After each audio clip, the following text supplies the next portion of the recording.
ભલે આમ તો કે હું મૂળુભાઈ બે હાઠુભાઈ છે, અમે બે એક જ શોરૂમમાં છીએ.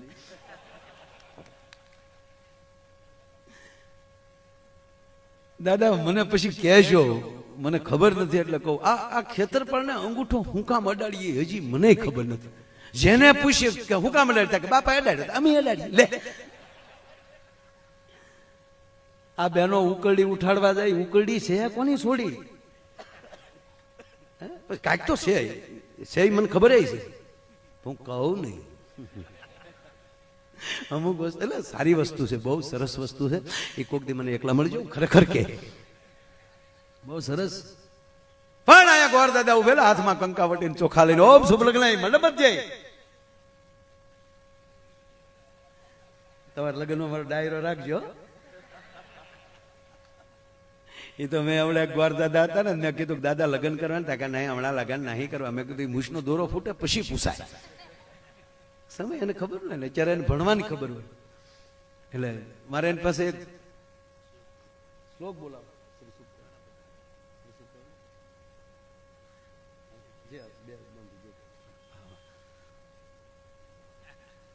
એટલે લગ્ન કરો તો ડાયરો મારો રાખજો.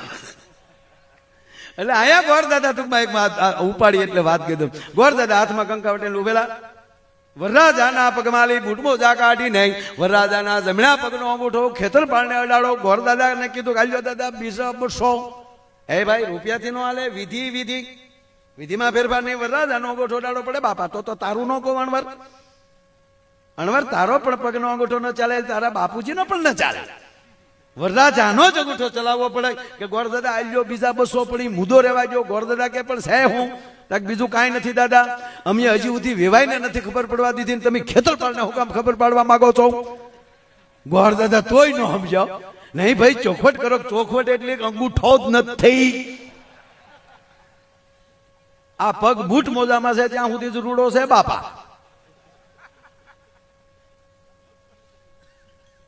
એની ઉપર બહુ મોટી કથા છે.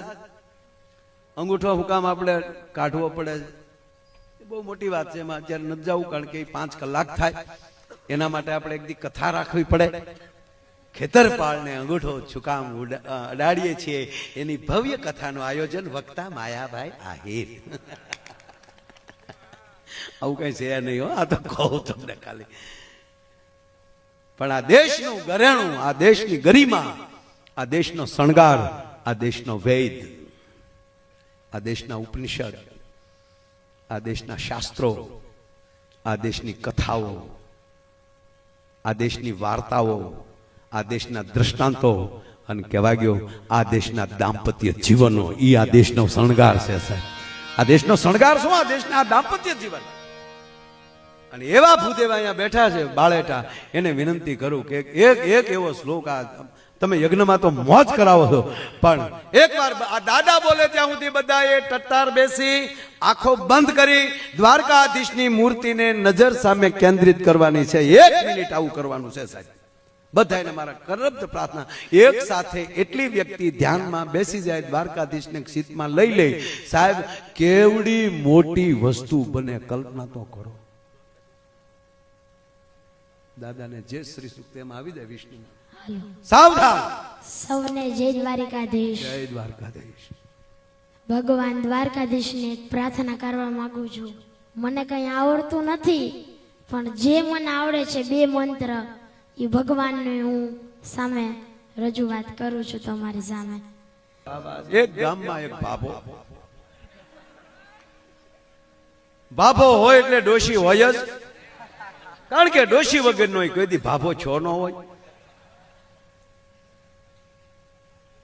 બહુ સરસ પ્રસંગ આવ્યો છે માસ્તર મગજમાં.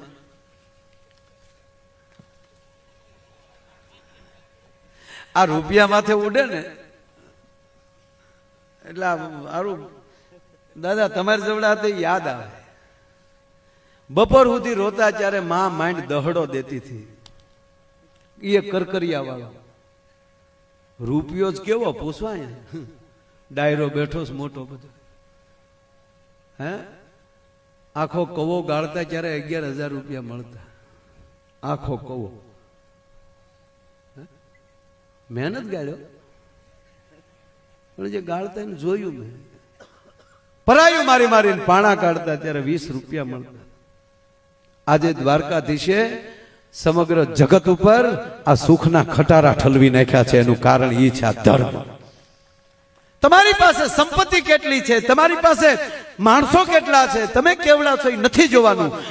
આ ભગવાન કૃષ્ણ સુદામાને જોઈને એનું નામ સાંભળીને ગડગડતી દોટ દે છે. એનું કારણ શું?